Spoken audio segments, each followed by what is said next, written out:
तो क्योंकि शालिग्राम भगवान गंडकी नदी से ही निकलते हैं, तो गंडकी नदी के तट पर चले आए। वहां रह करके एक पर्णकुटी बना करके निवास करने लगे, वहां रह करके भगवान का भजन करने लगे। धीरे धीरे भगवान में मन लगने लगा, भक्ति महारानी का आगमन हो गया। आजकल तो सभी लोग कहते हैं कि हम भक्त हैं, भाई हम भक्त शिरोमणि हैं, हमारे जैसा कोई नहीं। लेकिन भक्ति का लक्षण क्या है?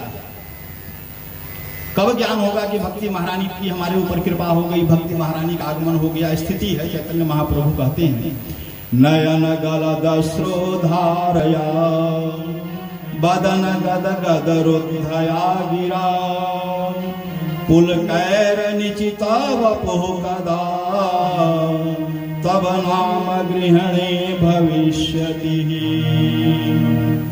कहते हैं कि जब यह स्थिति बन जाए, भगवान के प्रेम में इतना हृदय द्रवित हो जाए, इतना करुणाद्र हो जाए कि आंखों से अश्रुधारा बह चले, वाणी गदगद हो जाए, बोलना भी चाहो तो कंठ अवरुद्ध हो जाए, कुछ निकले नहीं, इतना प्रेम प्रकट हो जाए। कहा कि पूरा शरीर जो है वह पुलकित हो जाए, प्रसन्न हो जाए, रोमांचित हो जाए, पुलकित हो जाए। न संसार की सुध रहे, न शरीर की सुध रहे। कण कण में जब नारायण का दर्शन होने लगे, परमात्मा का दर्शन होने लगे, तो समझ लो कि हमारे जीवन में भक्ति महारानी का आगमन हो गया, भक्ति महारानी की कृपा हो गई। यही स्थिति भरत की होने लगी। भगवान का भजन करते करते इतने करुणार्थ हो जाते, इतने भाव विभोर हो जाते कि आंखों से अश्रुधारा बहती रहती, भगवान का चिंतन करते रहते, ध्यान करते रहते, दर्शन करते रहते।